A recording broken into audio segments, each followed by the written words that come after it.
Welcome back, everybody. We are here for part 2 of my last What I Would Do mock draft for the 2022 NFL season. If you're watching this video, it's because we got 3,000 freaking likes on the last video. Thank you so much. Please keep it rolling. Hit that like button down below. It really does help share this video out to other people and grow my channel. So I do really appreciate it. It's not just a gimmick. It really does help. So thank you. But let's go ahead and get started. The Chargers fans sitting on their heels, waiting for this video, waiting for the 3,000 likes, because we traded out of the first round for the Chargers. The Jags came up, got Chris Olave. And the Chargers moved down because the tackles after the top 4 are not first-round players. But you can justify it a lot more if you get a bunch of draft capital, come down, and take Bernhard Raimann to play right tackle. I do like Bernhard Raimann. I think there might be some learning curves earlier on in the season, but he's going to be better than what they had last year with Storm Norton. And you could potentially, if he's really struggling in year 1, you do have Matt Filer there, who has shown to be a good right tackle in his time in Pittsburgh. So at least Bernhard Raimann can step inside and play guard while you put Filer at right tackle, at least for the short term. And it just gives you a little bit of flexibility to make sure your offensive line doesn't suck for Justin Herbert. So I think this is making the most of the way the board fell for them to solve that right tackle problem. Then we have the Detroit Lions at 34. This is my dream fit for Detroit, and that is to get Jahan Dotson here at 34. When you look at the way those skill players work, you've got DJ Chark as your deep threat, Amon-Ra St. Brown, Hawkinson as your short, underneath slot guys, and of course Jahan Dotson, who can do a little bit of everything on the other side, go deep. He's excellent on, backside digs and out routes and comebackers, really good with the ball in his hand as well. I love Jahan Dotson. Then I got the New York Jets at 35. We're going to have a lot of these picks from my Dream Fits video that I dropped a couple days ago. Go check that out if you want, but we're going to have another one here. The Jets getting Travis Jones. He is your Falorenzo Fatukasi replacement as a run defender, an early down guy that can play in the middle. And then when you get to third downs now, he can come off the field, at least in year 1. You got Quinnen Williams, John Franklin Myers in the middle. You got Tibbs. You got hopefully Carl Lawson healthy. Woo, man. Or you can use Travis Jones as a stunt man paired, because he's going to demand a lot of blocks. You can use him to wrap Thibodeau in and around and behind him. So Travis Jones is a great fit there. I've talked a lot about that. Then we got the Giants up at pick 36.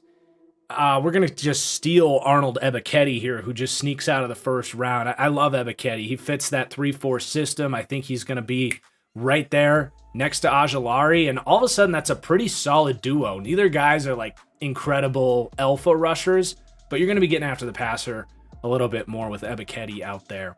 Then the Houston Texans at 37. Gonna stick with this pick here. Zion McCollum out of Sam Houston State, just up the street here in Houston.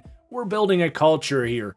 We're building a situation where we want guys that want to be here in Houston and want to build something special. McCollum grew up south of the city, went to school, obviously, at Sam Houston State with that underdog mentality. He's going to fit right in very well in Lovie Smith's cover 2 heavy system and potentially be a number 1 corner for them, given his elite athletic traits. This is a player that, like, when you do those mock draft simulators, he ain't going in the 3rd, 4th round like those things say. He's going on day 2 of the draft, I promise you, and on the earlier portion of it. Then the Jets at pick 38, going to grab Jalen Petrie. Now, it's kind of funny. They just signed Jordan Whitehead to play that kind of strong safety role, but Petrie's like a souped-up version of Jordan Whitehead, and they'll love his versatility. He could start in the slot as one of the better slot corners in the league right away. They got Michael Carter, who played some reps there, Javelin Guidry. Like, Petrie's just a better player at that spot. Or he'll play, you can move Whitehead up and play free safety. If Ashton Davis struggles, which he might, he's in year 3 and hasn't showed us much, Petrie can play strong safety. Maybe Petrie knows more about playing free safety than he's leading on, having played all that slot corner for Baylor. they need another piece in that secondary. And I think you're good on the perimeter for now. You got Hall and you've got Reed, who they brought in, who is a perimeter player, even though he's 5'9". But just schematically with the way they use these safeties and slot corners, he's a perfect guy to slot into that Jets defense that's looking real good all of a sudden. Okay, Bears up at 39. With a lot of receivers falling off the board, you got to go receiver here and now. You can't wait. We're going to take Sky Moore. Definitely the best receiver available. I think he fits what they're going to be able to do. He can separate quickly for Justin Fields, be a run after the catch threat. Him and Darnell Mooney are a good start there. Then we have the Seattle Seahawks up. Going to take Kyler Gordon. This is a team that needs some more help in the secondary, staying in state there with Washington. And again, with the Sean Desai influences, he's going to be able to play a lot of zone. He can get in guys' face, can play slot for you if that's what you want. They're still sorting through that secondary. So to get a versatile guy in Kyler Gordon that can play anywhere and start in any 3 spot is going to be very valuable for them. But then back up with the 41st pick, actually going to have a trade down. I want to get a tackle for Seattle, but this is too early for me. I think there's a cluster of guys I can get.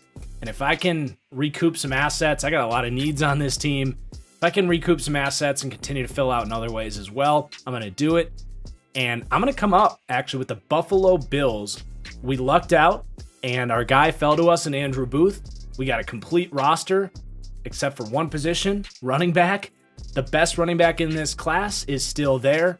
Fits my style as well. We're coming up for Breece Hall, giving up a 3rd round pick and a 6th round pick. And of course, the 57th pick in this draft to come up and complete your offense. And now you have a good running game to complement your passing game. The Indianapolis Colts at pick 42. Got to go receiver. This run on receivers is real. But John Mechie can give you more of that route running type you're looking for. A separator earlier for Matt Ryan. Still needs to kind of tune his craft. I think when he gets bumped down the field, he can get cut off in his routes pretty easily, but works really well in space, has a good catch radius, and I think would be a excellent complement to Michael Pittman there. Then the Falcons up at 43. This one may or may not be okay with Falcons fans, but Trey McBride is the pick here. I know you got Kyle Pitts, I didn't forget, but think about Arthur Smith and the offense he wants to run. He wants 12 personnel, and he wants tight ends that can block. He wants a run game. And Trey McBride is the best blocking tight end in this class by far, and it allows you to stay true to who you are as an offense. But it's not just the blocking. Like, he wants guys on play action that can scream open on crossing routes, be a run after the catch threat from that inline tight end position. That's Trey McBride.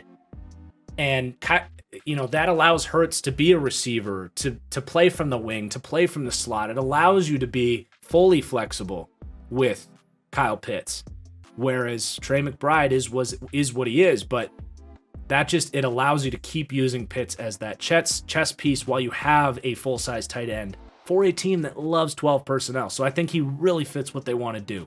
Another receiver off the board at 44, the Cleveland Browns. Going to grab Christian Watson out of North Dakota State. This team can really unlock Christian Watson with Deshaun Watson, with the amount of play action that they're going to run.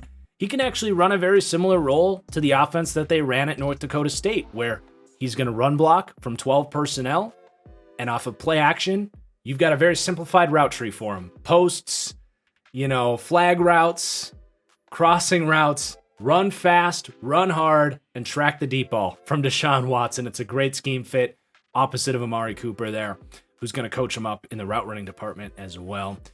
Then the Baltimore Ravens up at 45. This cornerback depth is definitely starting to become more depleted. It was evident last year when they had all these injuries.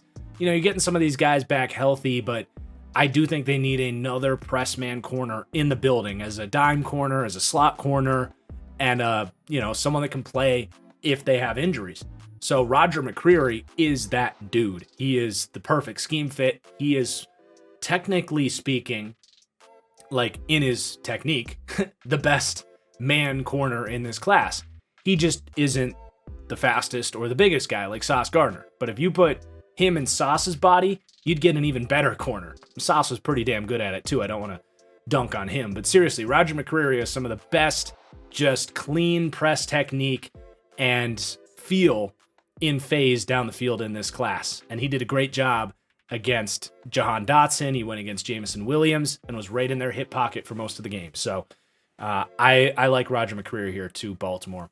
Then the Minnesota Vikings going to grab Cole Strange. He's my number 4 interior offensive lineman. Very good athlete. He can be a starter at guard to compete with Wyatt Davis, who you drafted in the 3rd round last year, but don't feel very confident in.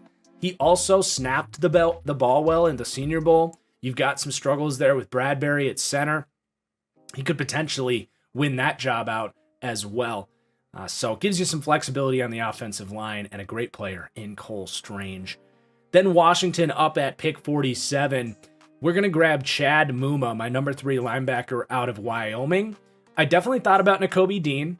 I do have Muma ahead of him, but I think Davis is going to be best off as a weak side linebacker for now. The 1st round pick last year, Jamin Davis.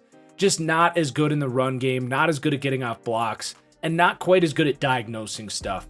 And I actually think Chad Muma can do that at a better level right now. He was really good in the run, granted at Wyoming, but with his speed and his size and his quickness and length, I think he's just a really good complement to Jamin Davis there and gives you a good 1-2 punch. And you still have also Cole Holcomb as well to be a 3rd linebacker there. So it's a need and can definitely turn into a much better linebacking group within a year or two for sure. The athletic combination there is really nice with Muma and Jamin Davis. All right, the Bears are up at pick 48. We got our wide receiver, but now we need to get a tackle, and we're going to take Max Mitchell out of UL Lafayette. He's the best that you can do in this situation.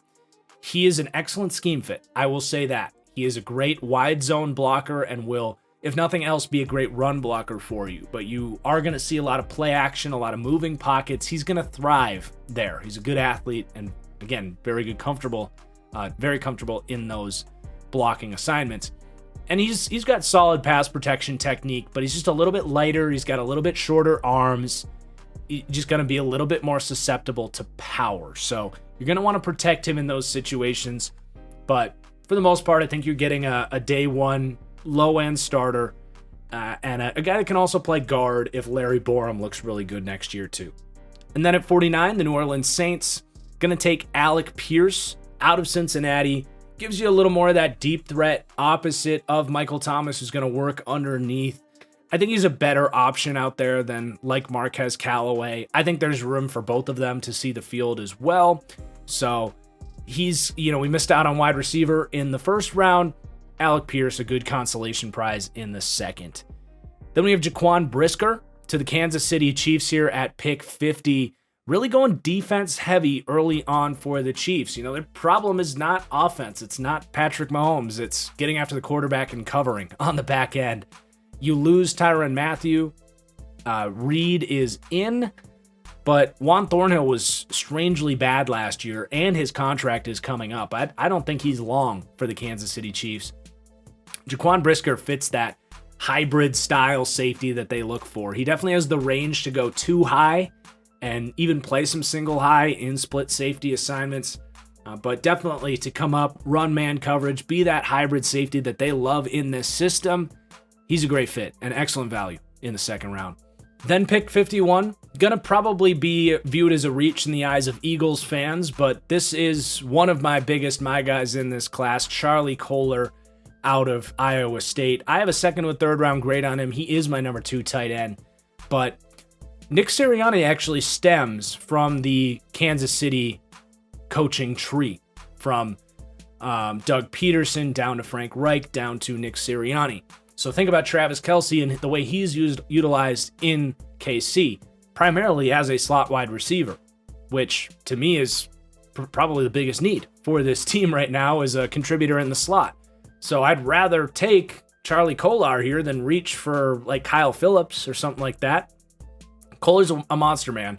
I know you have Dallas Goedert, who's your Y tight end, your inline guy, but this team's going to run a ton of 12 personnel. These guys will both be on the field. You're going to cause a ton of mismatch problems, big-bodied options for Jalen Hurts, and guys that can block. You know, Kohler's not a great inline blocker, but as a wing tight end and from the slot, he can buy into it. I know he can.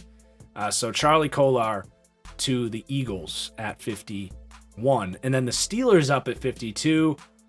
Tyler Smith here. I'm a little bit lower on Tyler Smith. He's a freak athlete with a ton of upside, but his pass protection technique is a mess. But if anyone can coach that up in him and get the most out of him, it is Tyler Smith. This is a guy that's pretty consistently mocked in the first round. I'm not quite that high on him, but let's get a potential, starting tackle down the road for Malik Willis. The defense is in pretty good shape, and the corners here just don't do it for me. Then we have the Green Bay Packers at 53. Going to take Lewis Cine. He's going to be kind of a developmental pick here for the Packers. Play a little bit in the slot and as like a dime safety, but they've got Amos up next year, and they don't want to be just throwing their hands up without a first round pick next year. Like, what are we doing at that safety position? So Lewis Cine's going to be an excellent kick cover guy on special teams with his speed and his tackling ability. He can clean some stuff up on dime packages, and then next year, you hope he develops to a point where you're comfortable letting Adrian Amos go, because this team's not going to be able to afford everyone. Then the Patriots at 54. We're going to give them a mauling guard here. Darian Kinnard gives you a little bit of flexibility if Trent Brown goes down, because he's had a hard time staying healthy. Kinnard is a tackle from Kentucky who I think is just going to give you that missing piece for this offensive line that they need, whether it's guard or tackle, but a great scheme fit. Then Arizona at pick 55, and it's going to be Zach Tom out of Wake Forest. This is a high riser as far as draft talk goes, but he gives you everything I've said Arizona needs on that offensive line, and that is a lack of height, but guys that can hold their own at 6'3", 6'4", and that's Zach Tom. The other beauty of Zach Tom, and that being, of course, because Kyler Murray is short and needs to be able to see over these guys. But if you don't believe me, look at their O-line. It's a lot of short guys. But not only that, but Zach Tom can literally play any of the 5 positions. So I think he will compete for starting work, but maybe he's your long-term center replacement for Rodney Hudson. Maybe he's a tackle replacement for either of those two guys that are, Beachum and the Florida guy. He's probably fine, left tackle. But anyway, Zach Tom gives you flexibility, tackle, guard, center, and is kind of what they need with a shorter offensive lineman that isn't a reach. So for me, Zach Tom at 55. Then the Dallas Cowboys going to take Drake Jackson out of USC. That edge group is a lot worse than I thought it was when you first look at it. And I think Drake is going to be a good kind of rotational player for him. Micah Parsons maybe comes in on third down, plays a little bit of edge. Drake Jackson can defend the run from the edge. You got Golston. They need another athletic body in there. We're past the top 50 picks here. You're not going to be drafting superstar starters. Drake Jackson is probably a day one backup, but gives you a lot of upside at that position. Trevor Lawrence, not going to be there forever. Or I always do that. Dexter, no. Freaking DeMarcus Lawrence, thank you. Yeah, Drake Jackson is a necessary piece for them to add to that edge group. The Seattle Seahawks, who traded down here, are going to take your tackle here, doubling up on in-state prospects, taking Abraham Lucas to be your right tackle. And I'm excited to see what he can do as a run blocker, because he's a really good athlete. He tested really well, but in Washington State's defense, they just didn't ask him to go forward a whole lot. So you could be unlocking a lot of potential as a run blocker. But if nothing else, I do think he gives you a high floor as a pass protector, something they desperately need because they've got like horrid tackle options right now. They're like third stringers that are projected to start. So you got to get some guys in there that can protect whoever's playing quarterback for you, which for me is going to be Baker Mayfield, inevitably at some point, by the way. Then we got the Atlanta Falcons. up, we're going to take Nick Bonito, another team that just needs edge help in the worst of ways. He's the best available. He's not going to be a day one impact, but that's fine if you're the Atlanta Falcons. If he takes a year to figure out how to actually put together rush moves, you're honestly fine with that because you're going for Trae Young next year. Then the Green Bay Packers at pick 59. Going to get some help next to Kenny Clark. This is actually a great spot for Perion Winfrey. He's not a great run defender at all. He's one of the worst run defending defensive tackles in this class. He doesn't really know what he's doing. He's got a bunch of different rush moves, but he just didn't consistently put anything together in any sort of pass rush plan. So in Green Bay, where you got Kenny Clark, Rashawn Gary, Preston Smith, you have a clear spot for him to plug in as a 3 technique and just get some pass rush snaps in year 1, and he can grow with a ton of upside with athleticism and length. Then at pick 60, Sam Howell is still there for the Tampa Bay Buccaneers. I know they drafted Kyle Trask last year, but come on, Kyle Trask is not a future franchise quarterback. This team doesn't have needs. They are in a rare situation that few franchises can say where you're a dream draft and develop scenario for a quarterback. Again, it's not Kyle Trask. This is a what I would do mock draft. Kyle Trask can be your backup this year. That's fine.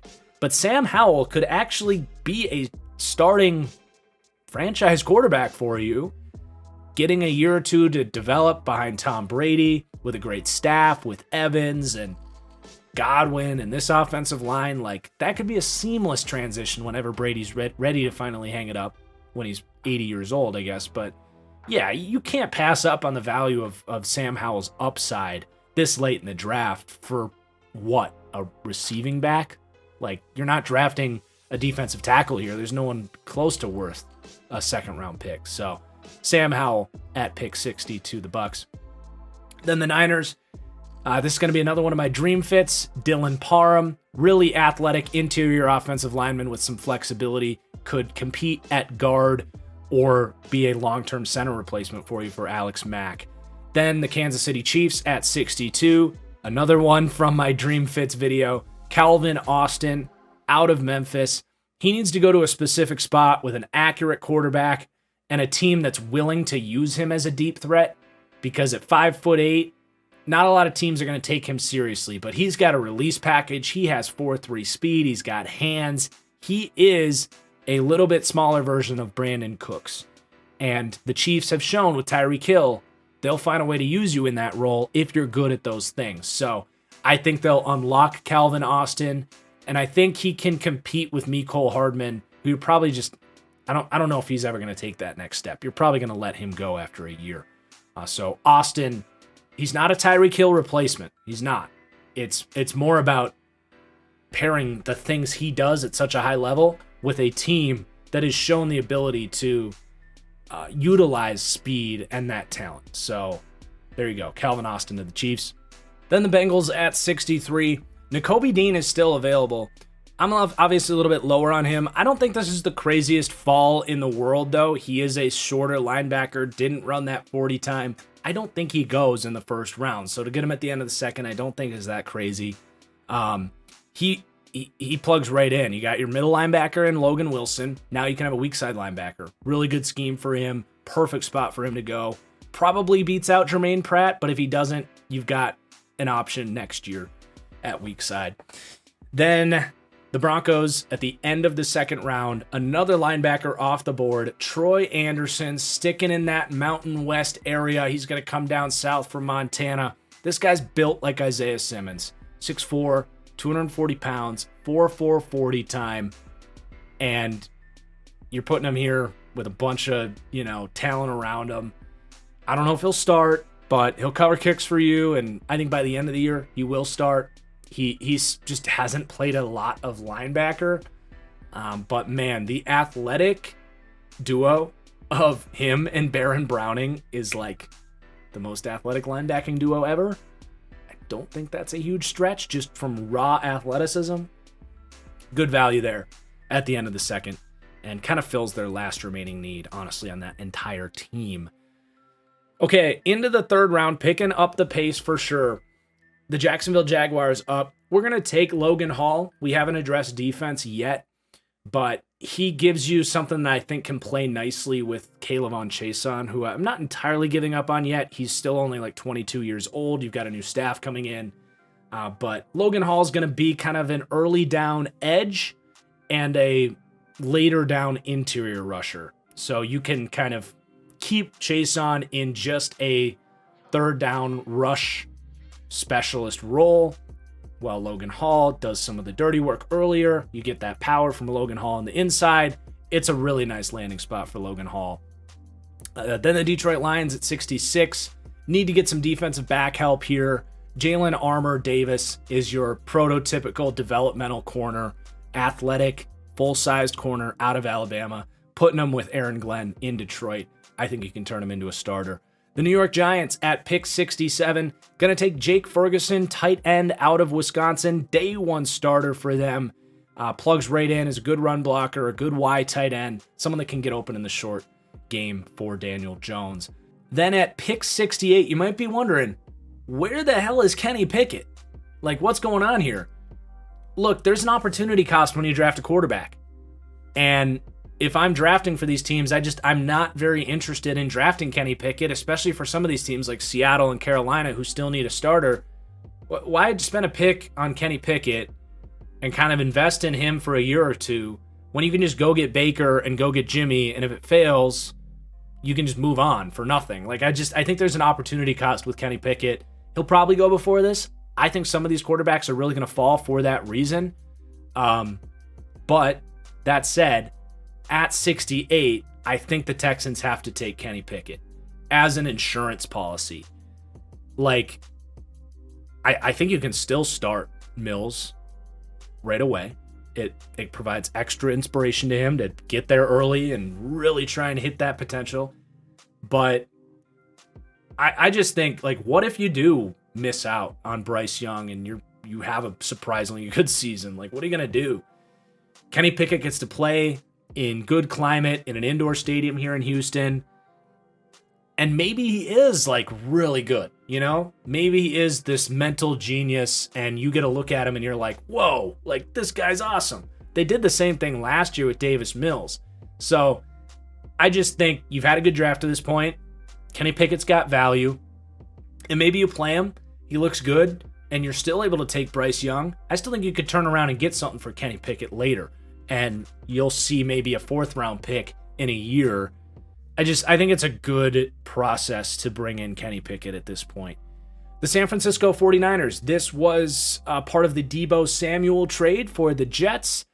And we're going to take Tyquan Thornton. So ending up with 2 wide receivers here, Treylon Burks and Tyquan Thornton, to be a deep threat here. I really like Tyquan Thornton. I don't think he lasts much longer than like this 70-ish range. He's not Anthony Schwartz from last year who went in the 3rd round. Thornton's a real receiver that actually produced in college. 12 touchdowns, like 800 yards. Didn't have a whole lot of drops. I think he only had 2 in his final year. Real route running, real release package. He's one of the more underrated players in this class. He's got to go to the right system that can utilize him as a deep threat. But here with Trey Lance, you've got options to replace Deebo.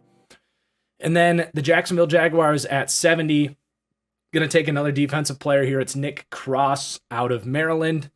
He's a developmental safety. I don't think he'll be ready to play right away. You got Wingard. You've got the kid they signed from the Chargers that was a way overpay.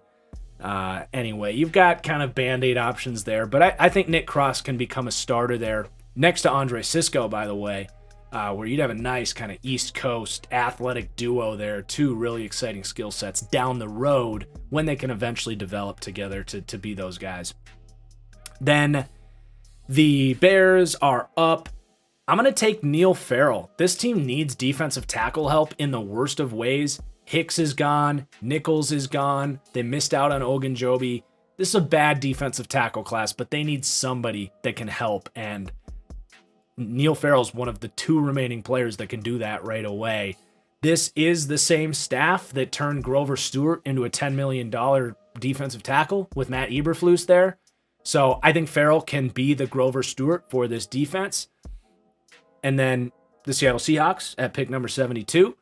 Going to grab Cam Jurgens. So we filled a tackle. Now we're going to fill that center spot with Cam Jurgens. Might not start right away.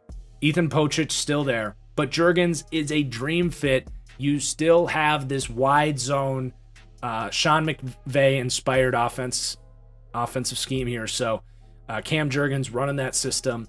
Might need some time to get up to speed, but uber athlete, ton of upside. He'll be a starting center for Seattle, I think, for a long time, honestly. Then we have the Colts up. Got to address this offensive line. It's slim pickings, man, but third round, we got to do what we can do here. Hopefully you can sign a veteran left tackle, but going to take Luke Goddick out of Central Michigan. And Goddick, I think, fits what they like. Keep in mind, they also lost Mark Glowinski, so they could use a right guard or a left tackle. But Goddick is not unlike Braden Smith coming out. I don't think he's quite as strong, but he's certainly not weak. As a guy that, probably projects better as a guard, Braden Smith actually played guard in his final year at Auburn. Shorter arms, but someone that can do both. And I wouldn't be stunned if Luke Goddick could become a left tackle for the Colts, but I definitely think he can be a really good right guard as well. Then the Atlanta Falcons up. Got to add some more talent to grow in the secondary, especially at corner. I think Martin Emerson would play off of AJ Terrell very well. You'd have two lengthy, really good press corners on the outside. I think Emerson can get there, and you don't need to start him right away because they have Casey Hayward and Isaiah Oliver, but I think Emerson could potentially turn into a starter for you in the third round. Then the Denver Broncos up again at 75. I'm going to take Chig Okonkwo. So you now have the Green Bay staff in here with the new head coach, Nathaniel Hackett, coming in. This is the same staff that took, or influences of the same offense that took Josiah DeGuara in the third round. Now that sounds terrible, right? But Chig Okonkwo is just a good version of what they thought they were getting in Josiah DeGuara as that wing tight end, a lead blocker, part fullback, part tight end, part H-back, you name it. Him next to a full-size tight end in Albert O rounds out that tight end group and honestly gives you another 4-5 speed tight end to replace Noah Fant. So excellent fit, like dream little scheme slide in there in the third round for the Broncos. A missing role on an already loaded team that they can fill in the third round. Look out for that in real life. Then the Baltimore Ravens, Jelani Woods, another tight end off the board. I talked about this in my Dream Fits video, so I'm not going to spend too much time on it here, but think back to the Ravens in Lamar Jackson's MVP year with 13 personnel, the play action, the read option, the ability to attack the middle of the field and get explosive plays from these tight ends. That's Jelani Woods here for the Ravens. Minnesota Vikings up at pick 77. We've got 3 straight tight ends. Cade Otton here, Y tight end. Very similar player to Tyler Higbee, actually, when you really look at it. Who this Rams staff coming over with Kevin O'Connell. Big need there next to Irv Smith. Both guys will play. Cleveland Browns at 78. Need to get them some interior defensive tackle help. They've got some young bodies, but we got to get another one in there. Fedarian Mathis, the last remaining interior defensive lineman in this class that I think can provide day one run support that you feel pretty good about. And it's a huge need for Cleveland, so fill it in with Fedarian Mathis. Then the Chargers up at 79. I want to add another offensive lineman into the mix here because, we hopefully filled right tackle with Bernard Raymond. We talked about the flexibility with Matt Filer potentially playing tackle. They still have a right guard problem too. So I'm going to stay in state. I'm going to take Sean Ryan, who played left tackle for the UCLA Bruins. But, Matt Filer's not a bad comparison for Sean Ryan. And I think you now have really flexibility and options there. You've got 3 guys with guard tackle flexibility, and you can figure out an offensive line to put in front of Justin Herbert that you feel pretty good about. Then the Houston Texans with the 80th pick, Christian Harris, actually taking him a little bit ahead of Walker, the Quay Walker, the Georgia guy, because when I look at Lovie Smith's defense, you need that mid-zone read defender for your cover 2, which they're going to run a lot of. So that's a guy that needs to flip and sprint vertical. And it's not something that demands a lot of it's not a very mentally demanding position. It just is very physically demanding because you got to get over and cover like a slot corner cover in the middle of the field sometimes. And Christian Harris is that. So buying into the athleticism, buying into Lovie Smith's coaching ability to get an athlete like that under his claws and really develop the other aspects of his game as well. Then we have the Giants going to take a tight end here, Greg Dulcich, out of UCLA. Athletic dude. They don't need an Evan Ingram replacement, but he's not dissimilar, not quite as fast, probably better hands. But with Brian Daboll, I think he can find a way to get Dulcich going on those crossing routes and utilize that speed in the same way they were able to do with Dawson Knox. So with Dulcich here in the 3rd round, that's the pick. And then the Falcons at 82, I'm actually going to take Zamir White here ahead of Kenneth Walker. I think he fits that, full-size running back, going back to his roots with Derrick Henry a little bit. He's not Derrick Henry, but similar skill set where it's a guy you can give the ball to 22 times, and he might only get you 3 or 4 yards on most of those carries. But when he sees that lane, it's one cut and he's gone. And I just think that's Zamir White over Kenneth Walker. I just do. And you don't need to run him into the ground in your first season. I understand, not a team that's going to win a lot next year. Why draft a running back? It's more about the 2023 Falcons, where if you get a quarterback here with, a young offensive line that I think can grow together and be a pretty good one in this system. Garrett Wilson, Calvin Ridley coming back, Kyle Pitts, Trey McBride, and Zamir White. Woo! I think that team can turn it around and compete really quickly. And I think they know that. So I like the Zamir White fit because Davis and Cordarrelle are not your long-term running backs there. This is the sweet spot to get one. You could go Kenneth Walker for sure, but I genuinely think Zamir White fits that offense better. But Kenneth Walker's coming off the board next to the Eagles. I just think Miles Sanders has gotten a lot of opportunities to prove that he's a star. I don't think he is. I don't think he has the vision for it. And Kenneth Walker now can get a chance on his rookie deal on a run-heavy team to emerge as that guy. Maybe it lights a fire under Sanders' butt and you're happy with the results you get. Maybe he just isn't that dude and he's a backup.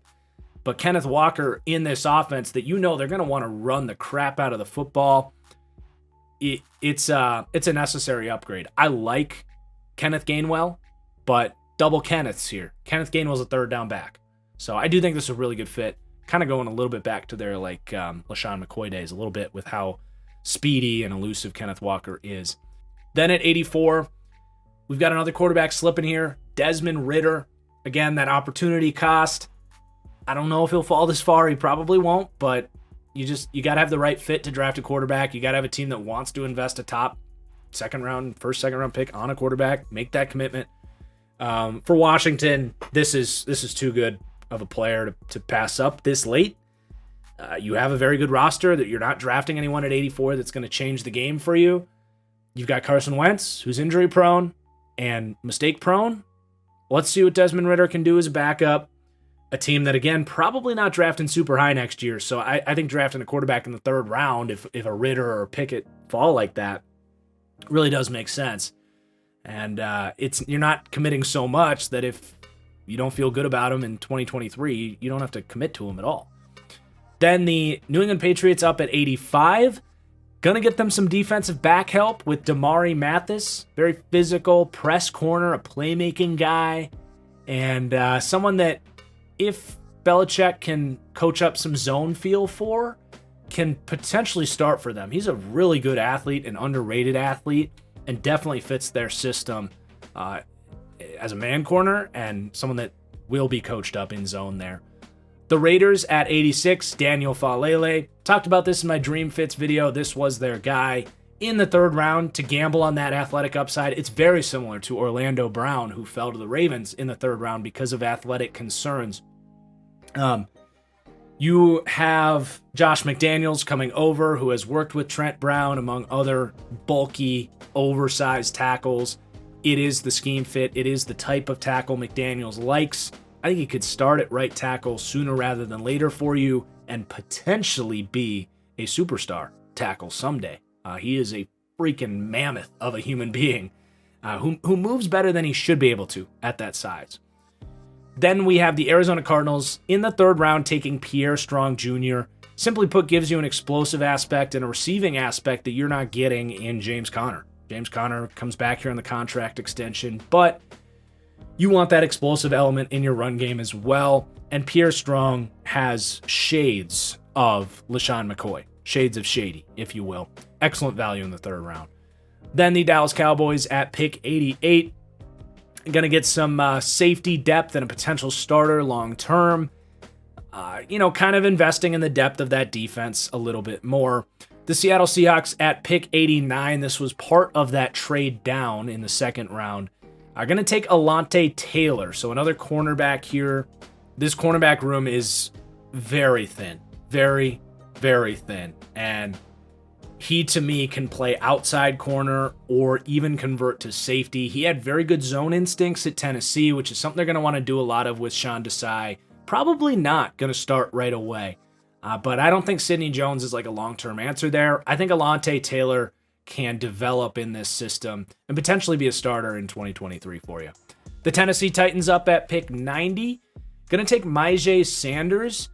So Bud Dupree's injury record has really become apparent, and I don't really want him on the field on early downs. I really don't. So Myjai Sanders to me is a crafty early down rotational edge player who could even provide starts for you if Bud Dupree goes down. It's a very thin edge group.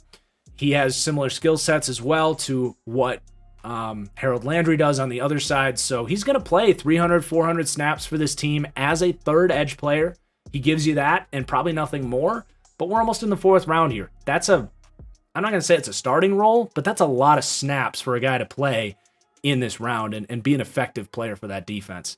Then the Tampa Bay Bucks taking DeMarvin Leal. Honestly, he probably would have been the pick in the second round if we didn't take Matt Corral. But DeMarvin Leal's just not worth that high of a pick. But not a bad comparison for him, honestly, is William Golston as kind of that hybrid defensive end. Not a true D tackle, not an edge, not an amazing athlete, but a guy that can get off blocks and just kind of be schemed up in that role. They need another 3-tech in there next to Vita Vea, so DeMarvin Leal. Green Bay up. Going to go tight end here, Daniel Bellinger. This tight end group is not good. You got Robert Tonyan and I guess Josiah DeGuara. Well, Daniel Bellinger fits this system well. I liked what I saw in run blocking. I think he has the speed to get open on crossing routes off of play action, provide more of that vertical presence. So he's going to compete as a third round pick, but has upside to be their best tight end. Then the Niners back up at 93. Brian Cook is the pick here. Jaquiski Tart on the way out here at strong safety. I actually think Brian Cook is a seamless replacement as a strong safety in that defense, and probably going to play out another 4-year contract as a starter there, just like Tart did. Then the Chiefs up. Going to continue to improve that defensive line with Josh Pascal. He is going to be a really nice fit as an early down contributor there. Now, he's probably never going to be a starter. He could be. He shows a little bit of power. But, man, he's one of the best run-defending edge guys in this class. Like, as far as who they're going to be in year one, he's Trayvon Walker. But he just doesn't have the tools to develop as a, pass rusher, really. He just doesn't have the juice and the length and the get-off and all that stuff. But, man, I'm serious. He's that good of a run defender. So, you now have Jermaine Johnson and Frank Clark. Like, you got pieces now on that D-line. And Clark's not a good run defender. So, let him get ready for third down while Josh Pascal does the dirty work. The Bengals are back up.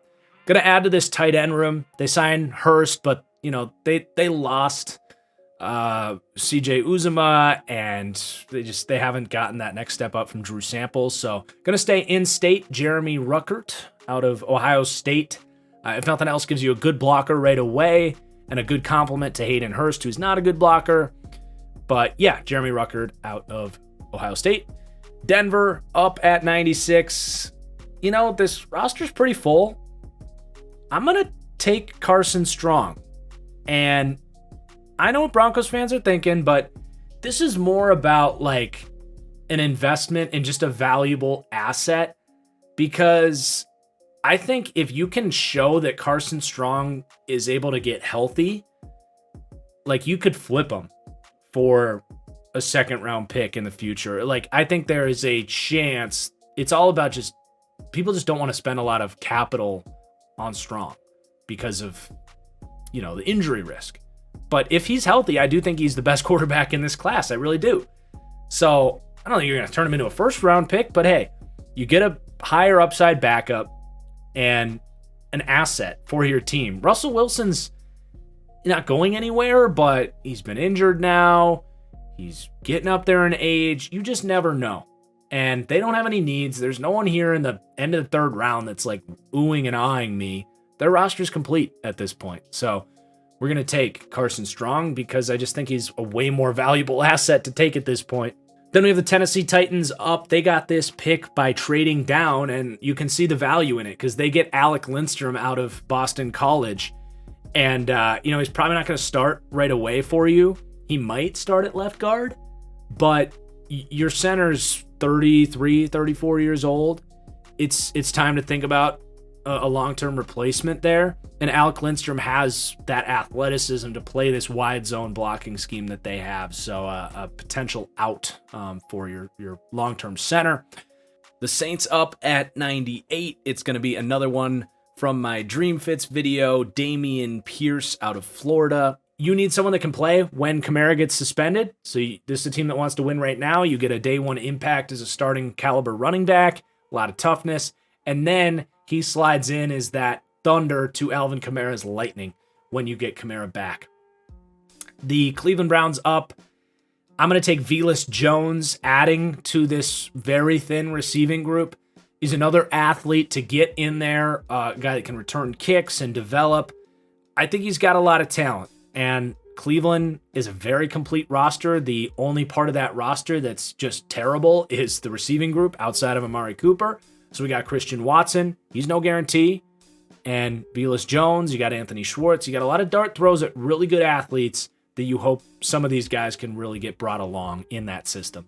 The Baltimore Ravens up at pick 100. Definitely keep an eye on this one. Luke Fortner out of Kentucky. There's not a lot of centers in this class that aren't, Linderbaum, Zion Johnson, Parham, Alec Lindstrom, Cam Jurgens, all of these undersized wide zone center guys.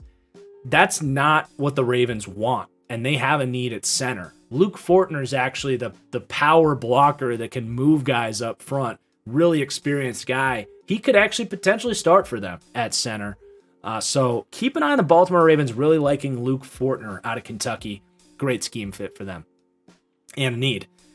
Then the Philadelphia Eagles, we are going to take Kyle Phillips. So we have upgraded these slot options now. I talked about maybe reaching for Kyle Phillips in the second round. We got Charlie Kolar. Now we get Kyle Phillips.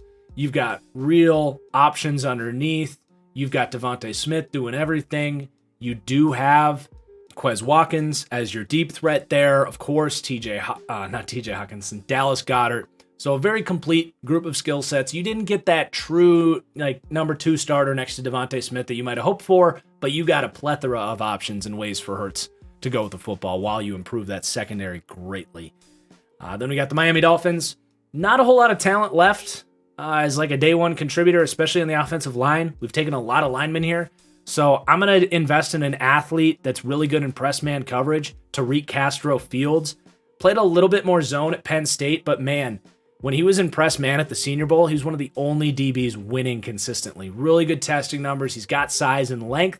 So I think he could potentially grow into a starter there behind Jones and Xavier Howard. Jones probably won't be there forever. Then we got the Kansas City Chiefs up. I'm going to take Nicholas Petit-Frere, just filling out that offensive line a little bit. Lucas Niang at right tackle is not a great right tackle, and he's recovering from injury.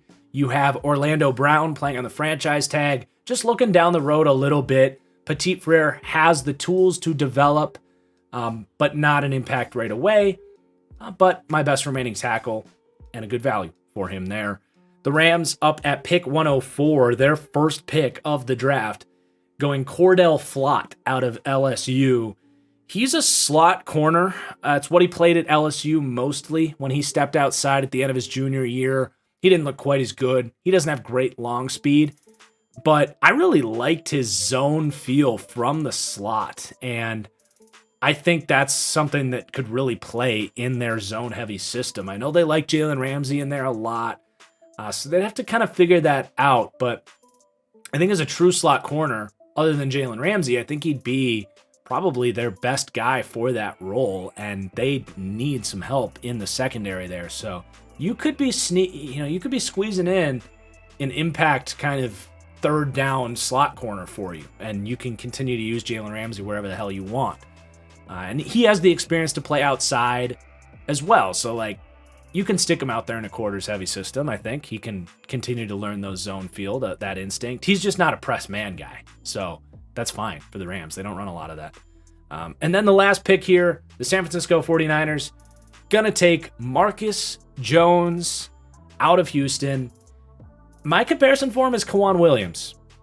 You know, Marcus Jones is only 5'8", but as I've said, if he was in the body of Derek Stingley or, you know, Sauce Gardner or frickin' Zion McCollum, he'd be the best corner in this class. His technique is off the charts. He's instinctive. He's got ball skills.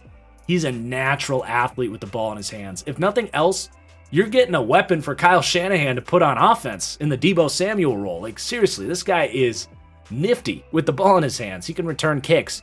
He's just a versatile piece for them.